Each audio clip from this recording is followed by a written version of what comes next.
عزیزان من، آئیے میرے ساتھ آج ہم قبلہ اول مسجد اقصی میں جنات کی بنائی ہوئی اس ہزاروں سال قدیم دیوار کو دیکھیں۔ یہ سامنے مسجد قبلی ہے اور اسی کے تہہ خانے میں الاقصی قدیم ہے۔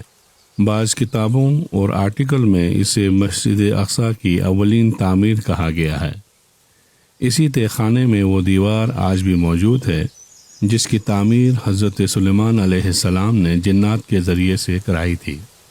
اسی کے ساتھ وہ مقدس مقام ہے جہاں ہمارے پیارے آقا حضرت محمد مصطفیٰ صلی اللہ علیہ وسلم نے شب معراج تمام انبیاء کی امامت فرمائی۔ عزیزام، یہ میری الاقصی قدیم میں دوسری بار حاضری ہے۔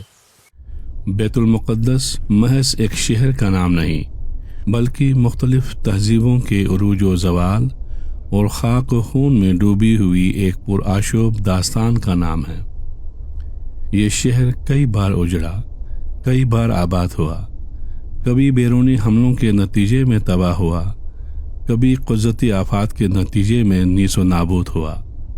رومی اور باستینی حملوں کے نتیجے میں بیت المقدس تقریباً 600 سال تک ان کے قبضے میں رہا۔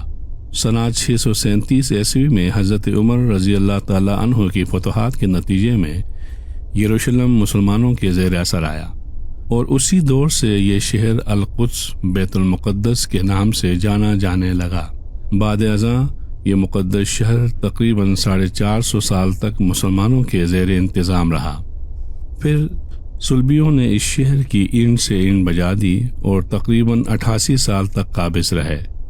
پھر سنہ 1187 میں سلطان صلاح الدین ایوبی نے بیت المقدس کو آزاد کرایا۔ سنہ 1229 میں ایوبی سلطان الکامل نے ایک سیاسی معاہدے کے تحت رومن امپائر کو بیت المقدس ان کے حوالے کر دیا، البتہ مسجد اقصی مسلمانوں کے پاس رہے۔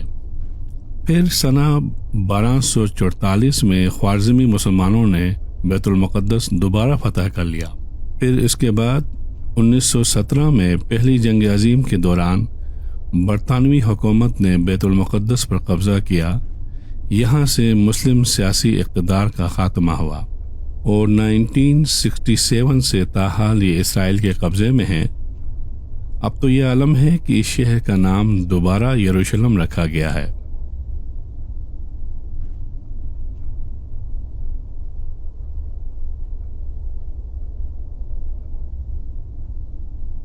دوستو، یہ ہے وہ دیوار جس کے بارے میں محققین کا کہنا ہے کہ یہ ہزاروں سال قدیم ہے اور حضرت سلیمان علیہ السلام نے جنات کی مدد سے تعمیر کرائی۔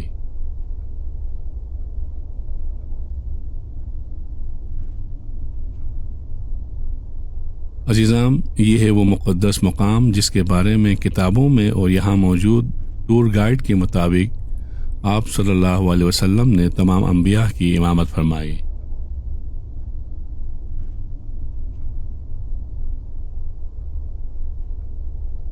عزیزام، اس ویڈیو میں جو کچھ میں نے بیان کیا ہے، ان مقامات کے بارے میں محققین کا اختلاف موجود ہے۔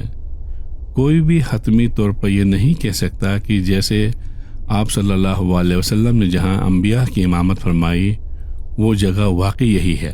اسی طرح مسجد اقصی کی یہ جگہ اس کی تعمیرات کا ابتدائی مقام ہے۔ اس پر بھی محققین کے نزدیک اختلافات پائے جاتے ہیں۔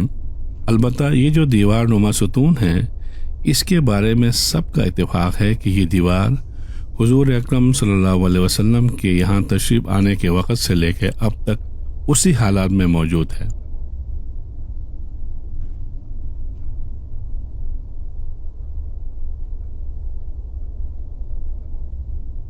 عزیزام، یہاں ایک بات آپ کی گوش گزار کرنا چاہتا ہوں۔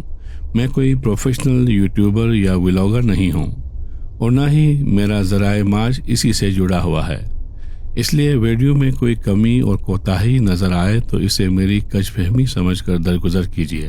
اسلامی تاریخی مقامات کی سیر میرا جنون ہے اور میں اپنی سفری یادداشتوں کو کیمرے کی آنکھ میں محفوظ کرتا رہتا ہوں، اور ساتھ ہی وہ احباب جو کسی نہ کسی مجبوری کی بنا پر ان مقامات کی زیارت نہیں کر سکتے وہ کم از کم ورچوئلی دیکھ سکیں۔